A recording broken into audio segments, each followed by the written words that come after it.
Welcome, Spark. So what kind of Spark are you? Player? Creator?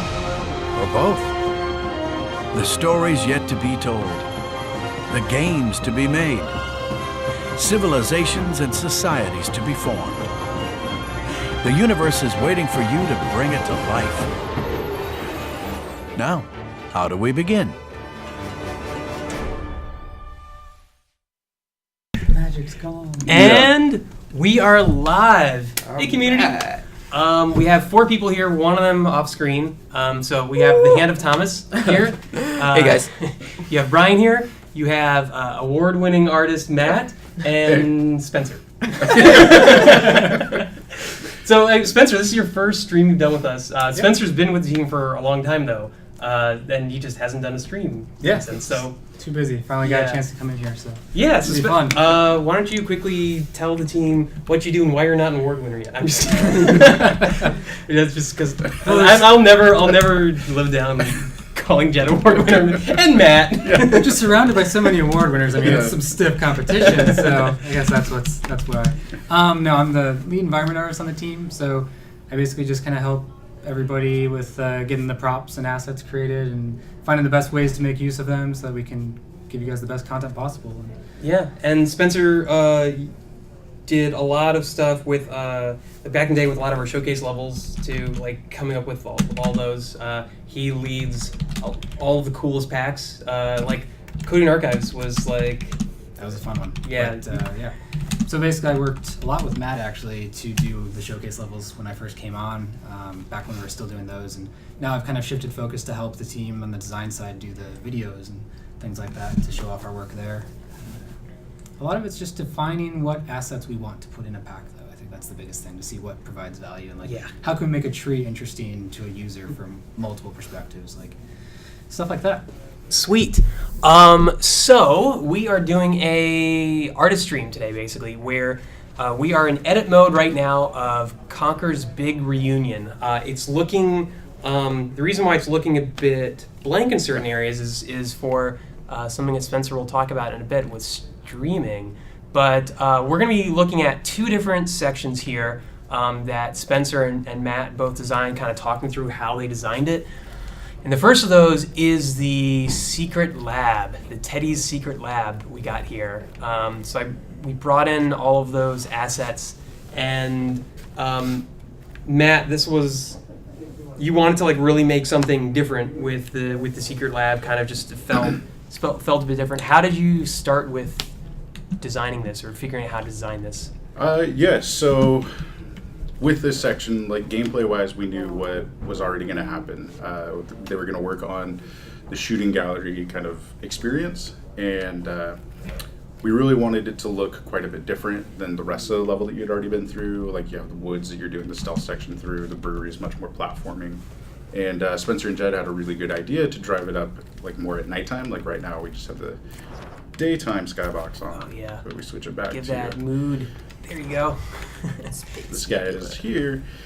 And so I took that general idea of wanting to kind of build up a little bit more of like a different feeling, like it's going to be more of a nighttime environment. And so I kind of just went from there and was like, well, let's see how big of a gnarly base we can make this thing. I just tried to find all the most violent looking things that we had. Did quite a bit of color tinting and scaling and stuff for the brick to try to get it to be a darker brick. The biggest thing was trying to make sure that when you're actually down here playing and picking off the enemies, making sure that they're readable. Mm-hmm. And there's still some things that like we would have really loved to have been able to do to make that better. So we were constantly going back and forth, like Spencer, Jed, and I, on like maybe a little bit more fog back here to help add some separation, maybe moving a light, and then awesome saving. Playing around with some different designs for the barriers and stuff, so it obviously feels like the teddies could take cover like behind them, but you're still able to pick them off. So again, like this guy I had to scale him down, but still have the general idea of like he's hiding behind something. And so yeah, it was kind of just taking some of the wild grass that we had. I tinted that as well. So that's trying tinted. to pull out, and it's tinted pretty subtly. Mm-hmm. It's just like a little bit of subtlety that you want, because the rest of the environment, when you're in the hub world and the stealth section, is really vibrant, which is like great for Conker. But in here, we really wanted to drive home like just much more of a twisted lab. So some of the main things I went off of for like inspiration were kind of old like movies for like, you know, Dracula type stuff where it's a little bit more like saturated, like trying to build up some of the iconic stuff there. The big things there were the bricks and kind of a castle vibe, and yeah, just taking the head and trying to throw it there. A lot of this kind of stuff too is just kind of, yeah, like let's just experiment with some different things, see like if something like we do gives us more ideas to build off of. And so once I kind of worked out this main section here for the general vibe, the rest of it kind of fell into place, you know, once you get into the actual interior too. Right. So by having like the skybox here, like I was like, oh, like in the old Frankenstein movies too, like they always had this gnarly ripped apart castle and all this crazy machinery. And so I took a bunch of Codian artifact type pieces, because those were really good metal, crazy looking pieces of machinery, tried to get things spinning, as much movement in the environment as we could. And then of course, these are beer bottles that we have tinted green, flipped upside down, and that's awesome. Trying to hide the stuff and make it just look like these cloning machines. And that's, I think, even like the beer bottle effect that we got for the brewery, putting it in there and tinted that green. So a lot of it was trying to tint some things, get it to be a little bit different, as well as just seeing what we would get from that. Like once I busted the sky open here, you know, where were our shadows? How was that helping frame this boss fight, especially since he pretty much stays static like in the center. We really had to try to drive that up, and you circle around him, and so we needed to help guide the player. So it was like trying to make it brighter over here, put more things to draw your eye into where you needed to go, but also not take away from the crazy monstrosity that you were fighting. So it was a balance back and forth. Getting this skybox in definitely helped that, because it toned everything else down and really made him stand out more, which is great from this shot. But one of the issues we ran into later was when you're actually having turned around and you're here, he got really dark. So we were trying to find more ways to where we should put a light and whatnot, because that's something that when you're building these levels, you're constantly having to do is think about it from the different angles. Looks great on the first shot, and you're like, this is fantastic. And then all of a sudden gameplay turns completely around. You're like, everything's dark. Yeah. And sometimes you don't even realize that's going to happen. And again, like the exit, it was kind of like this was already here. We had a white box, and we were like, man, I put in all this machinery, and that was starting to get hidden, and it was hard to see. People were getting turned around and lost. And so I think Spencer actually went in and put in like the torches and made those a different color than the rest of the stuff that's out here, which it's going to make you want to go see this a little bit more. So it's just kind of using those tricks, and I'm sure Spencer will be able to get into any of that and chime in anytime you want. Yeah, I mean, that's basically the idea, is to put in the different colors. It's the only thing that's kind of yellow in this area, so it kind of draws your eye that way. But the other big thing too is, like with Conker, we had the ability to just utilize more cinematics than we do in the past. Like that was a big thing in the original Conker game. So being able to direct your eye through cinematics is always way easier than just trying to rely on color and hoping that somebody sees the door you're trying to guide them to. So not only did it help support the notion that we were harkening back to the old game, but it also made our lives a little bit easier, being able to point out these very specific gameplay areas. But yeah, I loved what Matt did on this shot. Like, I kind of saw the white box, and we were playing in it for a while, and then I went away for like a day and came back, and it was like, poof, castle. Like, oh man. Yeah, and it was kind of one of the last ones to get worked on, because we were having to get all the props for, like, okay, like with the brewery, we already knew we wanted the brewery, but again, it was like, what assets are we going to have to go in here? And we can get into more detail in that section on like what we were playing around with. We always knew there was the lab from the gameplay section, but we don't have lab equipment. So that was when we were all kind of like, yeah, we got to think of that. And then we'd try to just hope someone gets it sorted and have a really good idea to go off of. And you know, some of us had referred to it as like the base, because you're doing the shooting stuff, and others were referring to it as a lab, and so people had different ideas on what it could be. And so that's kind of where I was like, a fortress would be a good combination. And again, like, you know, old like Frankenstein castle. There's always equipment in it, so it's kind of like a lab. And we had just gotten some of these coding pieces that it's like I started playing around with some of it, and things just started to click and kind of come into place. Especially after it was suggested to make it more of a nighttime scene, because that gives you more to actually frame when you're out here. And so, and I think if you can jump into test, I think I have Conker there, just like sure, ready to walk around. Is it gonna spawn? Yeah, it'll spawn. Okay. I set it up beforehand, so he's. Okay. But the teddies won't spawn. None of the enemies will spawn. It's just the environment by itself. Yeah. And I also removed the gate, so you can get into the other Nice. section. Oh, cool. Thinking of everything. Oh yeah. And so again here, like there's just like some of these shadows that I put on. Yeah, like, very cool. I wanted it to be different and like more dead around here, which is taking some of the necromancer. I think it was the necromancer pack trees that we had, graveyard or something, and because it was such a good contrast to the live trees that we had before. But then again, because those are out kind of in the hub world, like having to make those a little bit hidden so it doesn't draw you out, like stand out too much.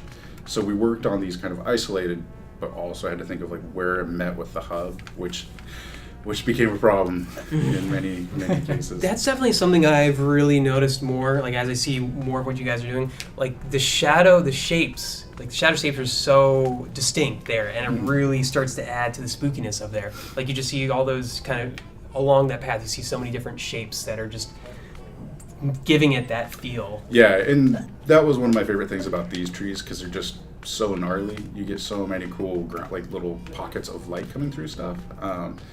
And a lot of the trees we have are great for blocking views, but they don't open up like a tree naturally does with all the branches, and you get the little pool. So instead you just get kind of a solid mass of shadow. And so we'll have to go back in and place lights to try to simulate like little light pools here and there.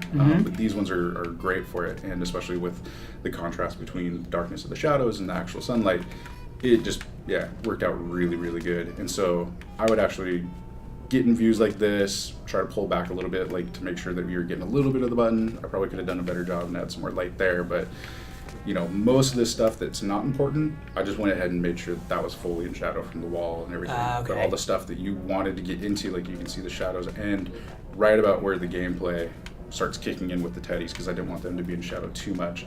Okay. Creeps up a little bit because of the shadow angle, but again, like you're kind of wanting to get different play fields, like visual play fields, because you have a static camera shot and everything's kind of, it's got to be readable. And so it's just a lot of back and forth on that kind of stuff. So one thing that both of you guys have talked about, which I think probably more of the aspiring creators haven't really heard that term before, is white boxing.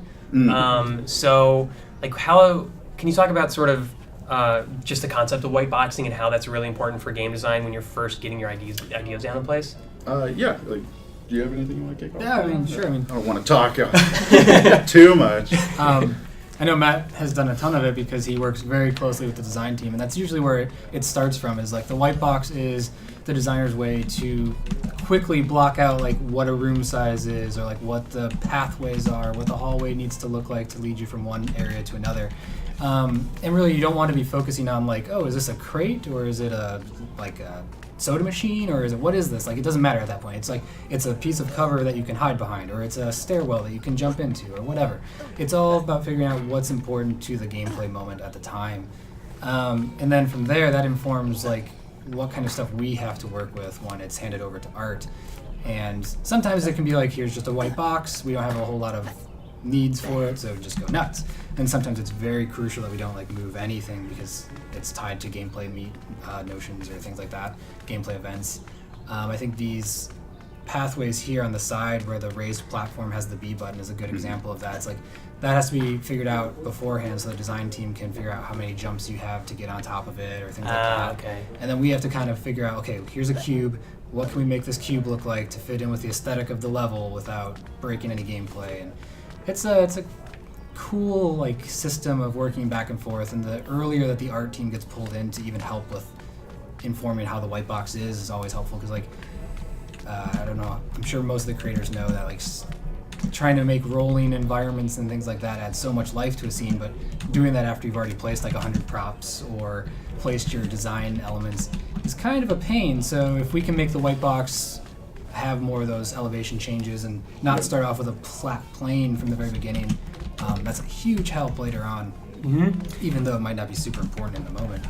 Yeah, and I remember with like, for instance, this one section here, when it was white boxed out, you had, I think you actually did have sort of the basic tile paints in, but you just had the shape of the room. There was none of the stuff was there, and then the boxes were all basically just primitive cubes that you like placed, and just to see how big of a space there was around the boss. Yeah, that's actually the gameplay designers go in and place that stuff. So whatever's crucial to their play experience, we make sure that they use as many primitives as possible, as opposed to actual assets, unless they need that asset. Like, it has to specifically be that, because we need to be able to look at it essentially as an empty canvas to fit what we want it to be. And if it's too specific in the white box phase, people will get tied to it. And in the white box phase, you need that to be like a loose sketch. You need to be able to make the changes and not have it be wasted time. It needs to be iterated on really quickly, because that's where you're going to start working out a lot of the stuff that Spencer was talking about, the size of the rooms and all that, as well as your view distances. And even before that, like, we still work with paper maps first. We'll still sit down and draw it out on paper first. Okay. To give us a general idea, so we all kind of have an idea of where the white box map's going. And one of the reasons we do that is because it's so easy to make terrain in Project Spark that it can become a problem. Like, early on, like, you can make something finished really quick, but you still need to make sure that your scales and your distances are appropriate. And so some of that you won't notice right away, because you're building a whole level. That's a lot of work at first, and then all of a sudden, like, towards the end of it, you're like, oh my god, like, this hallway is way too big. Like, it just doesn't make any sense. Like, I didn't notice it before because I was focusing on the 400 other things that we had to do, and now what am I going to do? Because it literally bumps right up to another room, and that's got a boss battle in it or something else. And then if you have to, like, shrink the hallway, you may need to pull that room over, and then you have to move all the assets and all the gameplay stuff, and it becomes just a big headache later on. So white boxing is extremely important to try to nail down the stuff, and we do our best to try to stay in that mode for as long as we possibly can, to make sure we try to sort that stuff out. Like, the hub world, the brewery, like, all of these went through multiple changes on things, and even then, like, as we run through, I'm sure we all have little things that we're like, if we just tweaked this or done this, it could have helped us. And there's just nothing you're going to be able to do about that. You're always going to find something, and so you have to learn kind of when you think that you're ready to move on to the next stage. And so, yeah, it's definitely good practice to do the white box stuff, and it answers a lot of questions. Like, this distance here, everything starts to get foggy. If it was bigger, it would just go to, like, empty fog, and it'd be extremely difficult to read any of the props that I placed there. And those props would still be taking up memory and frame rate, and it just, you have to watch that stuff as closely as you can. So a good question from chat is, it goes like, general process is it goes design, then mood aesthetics, or is it a chicken and egg thing where it depends on what you're building? Ideally, they're both being worked on at the exact same time. Does that make it more challenging if they're both being worked on at the same time? Well, and, like, by being worked on at the exact same time, I mean, art. You have someone from art and design involved in talking about it at the exact same time. So when I'm working with, like, Stagnita, like, who's working, and even Steve-O, who did the gameplay programming for this part, I went back and forth with him, making sure that, like, hey, this is where I went. Like, is it affecting gameplay if I put this barrier here, or if I move this light, does that ruin it and make it more difficult for visibility, making this section harder? Because they all impact each other. It's like it's kind of like a pig pile of everyone working on top of each other. And so, yeah, like, from the beginning, when you start with the paper maps, usually you'll have, like, a designer will work on that stuff, or a level artist, depending on, like, who has time or to work together, coming up with a general layout. And then once they start white boxing, like, our gameplay designers do the white boxing because they go in and they start wiring things in. But at that point, I'm already working with, like, Spencer and Jed and the design team to kind of talk about visually what we're going to do with these areas. We're not concerned so much with, like, the scale of it yet as much as the theme and the mood. And so we try to get those, because those are kind of the loose floating ideas, right? Like, we know we want it to be saturated, or we know we want it to be nighttime here. So Then we can start doing some experiments of what props do we have. We know we want it to be rustic, or we know we want it to be a laboratory, like trying to play around with what we have available to find that visual look that'll allow us to actually build the stuff. Or, you know, with Spencer, like, you know, he does a lot of the stuff putting the props together. He might be like, dude, we have one in the works. Like that tree is going to be perfect for this, which happened on the stealth section with like all the logging stuff. Yeah. He had great ideas for, you know, how we wanted to do it because he knew the stuff that was going to be built for it. And so... Also, thanks to Spencer, you guys have a disco ball.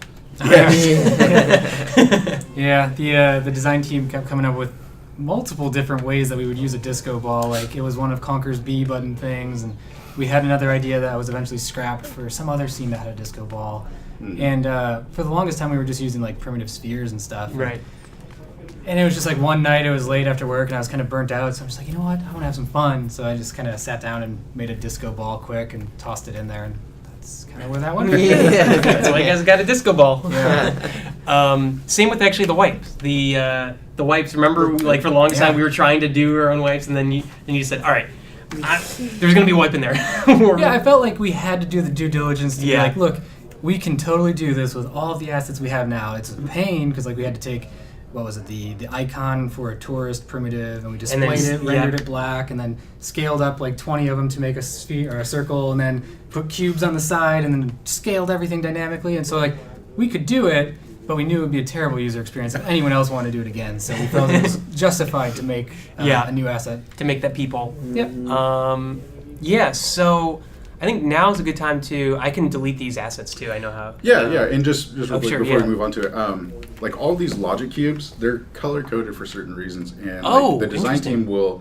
like they know it a lot better than I do and stuff. Like, but I know all of the red, these are combat spawn points, so it's easy. Like when I go and like get the level, all of these things are still in there, which can become very distracting when you're going and trying to do your little tweaks to the lighting or something. You have this giant bright cube in your face. Or a pathway, like, you know, if I'm trying to do some of the terrain painting and stuff. But it allows me to know too, kind of real quickly, of like where enemies are, as well as like spawn points. Like I think the oranges are just general spawn points. The general pathing of where they're going to be going kind of gives me an idea of make sure not to delete or move this stuff because it's extremely important to do. All of the cameras, like we tend, purple, and that way they know that these are cutscenes that, you know, we're working on. And pretty much in general, like most of the stuff that art works on, we try to just tint purple. That way they know if it's purple, like it's not theirs, and, you know, not to delete it, or if they need to come talk to us. So that way we kind of know who to go talk to real Interesting. briefly. So do you guys have like a standardized list sort of? Yeah, like, so here are the colors? there are standards. It's easy to stick to in the beginning, hard when everything's really going. So we do our best to try to stick to the standards because we need it to be as readable as possible, because like this is just one level and we had quite a few people like working on it at the same time trying to pull off all the stuff we were trying to do. So it was really important that we tried to be respectful of all of that stuff and know what was what. And this giant thing, the thing that's gonna stop. Spencer can explain. Yeah, talking about Good standards. Yeah, I can first get rid of this and place it in the brewery and have the game come to a chugging halt. All right. So Spencer, you one night when we were working on this, you said, "All right, guys, I'm putting in streaming," and I actually I'd never heard the term streaming, so I said, "Are we Twitch streaming this?" But streaming is what we do for each of the sections in Conker's Big Reunion. You'll notice right now, we're in the hub world area, and you'll notice like none of the trees are there or anything. Let's go into the brewery. Right now, you'll see it's very blank. Most of the props and stuff aren't there. So you use streaming in order to do that. So what exactly is streaming? So actually, before we place the brewery and talk Sure. about that, I think my debug code should still be in here. Oh yeah, that's right. So basically, in most games, streaming is basically just the way, like, there's a couple different types. There's volume streaming, and there's like occlusion-based streaming or vision-based streaming, and it's like whatever the player has in their field of view will be rendered, and everything behind them or off to the side starts to get called out if it's flagged properly. And that just helps so the game's not rendering all kinds of extra stuff. But up until now in Spark, like everything you place was always there because it could come to life at any moment or it could be needed by something. And I knew with Conker we were going to have a ton of assets we wanted to use. And so like it didn't happen quite overnight. It was kind of like I spent a week just kind of fumbling around and pulling in designers whenever I saw them and asking people for help to kind of get some code hooked up. And basically it's a very rudimentary system that allows us to turn one section of the level on and turn another section off, so that we can kind of retain some of that prop count. We ran out pretty quick. Yeah. So I think in the end we were able to probably double our prop count. I think it would probably be safe to say that. I think at least double. I would Yeah. say you probably have a total of 8,000 props in there. Yeah. We'll never know because we can never get them all in one scene. Yeah, that's true. All right. Oh man, I haven't looked at this in so long, and I never want to look at it again. All right. You have the debug you have to turn to true. That's up the top. Isn't this it? No. No, debug's at the very top. So I don't even know my own code anymore. Keep on going. Global debug equals true. Oh, cool. So hopefully this works. Conker's going to spawn in the other area, just as an FYI. Okay. I think we just do everything in screenshot mode anyway. Yeah. Oh, you could probably get rid of his. You could probably get rid of his health bar. Well, I mean, the farther, like, I think this is like a nice little bug actually, but if you put the camera too far away in screenshot mode, when you go back to game mode, it won't find Conker again. So now we're kind of in play mode, but not in play mode. Oh, whoa, that's cool. So now I have it set to when I tap on the D-pad, it'll spawn in, or theoretically it should spawn in different sections of the level. Ooh, so glowing light. The light turned on in the brewery, which means if we go into screenshot mode and fly in here, all of the brewery assets should be spawned in. Wow, God, yeah, you're gonna talk about that soon, but that's so cool. The brewery section is just so cool. And so then, like if we go back out and I press up, this would be simulating what happens when you walk out of the brewery and back into the hub world. So let's say Conker just exited and he comes out here and it's like, oh, bam, there's all of our hub world assets and the brewery's gone, which allows us to spawn in hundreds of trees and all this good stuff. And so originally the plan was, like, once we got this working, we were just going to do hub world, brewery, lab. And then we were like, well, the hub world's huge and we ran out of props again. So we're like, damn it. So we came back and we cut it into even more sections. And that's a kind of good segue into, like, if you wanted to plan a level from the start with this and really kind of componentize everything, you could get it down to little tiny grid spaces of chunks. And as your character walks from one grid to another, you just increment between those points and you flip one on, flip one off. And it's also like one of the nice benefits. It isn't the best workflow, but it allowed us to have multiple people working on different sections. So like I could be working on the brewery while Matt's in his own copy of the level working on the lab. And then since we're saving them off as assemblies to spawn in as you move from one space to another, we could just save out an assembly and it does working in the level and we would never have to have it checked out or any of that stuff. So it's kind of flexible in that respect. Yeah, I mean, does that cover it? Yeah, it does.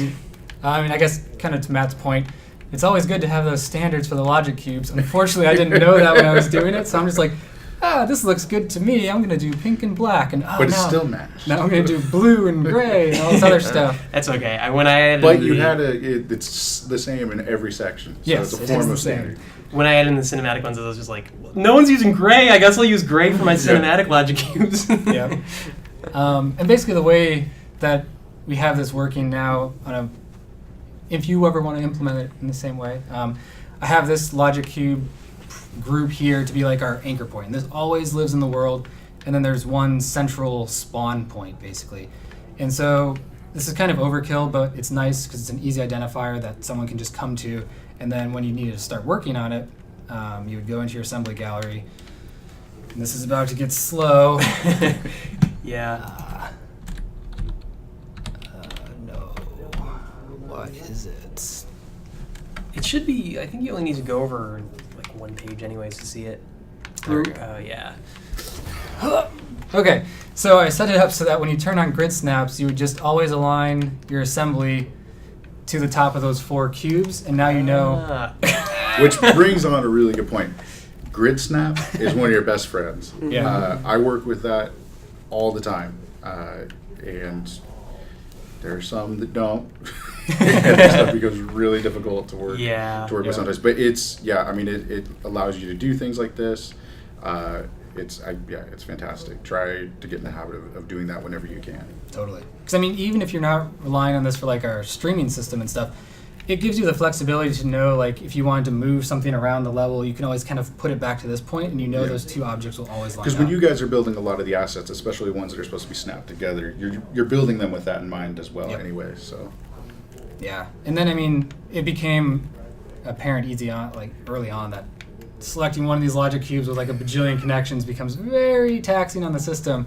So we started breaking down into this tower. Basically. That's why you did that. And each one of them will be labeled to like, this one is probably all the lights. Right. Or all the particle effects. And so then we can parent each particle effect that's in the world to that cube. And then you attach that cube back down to the main cube. I actually used that when I was putting together like a screenshot of this. I got rid of a few of those cubes that had, like one had effects. So I was like, oh, I need a screenshot with no effects. Perfect. I just deleted that effects logic cube. Yep. It's pretty useful, actually. Yeah, so it makes it pretty easy to kind of remove stuff and see where you want to take things away.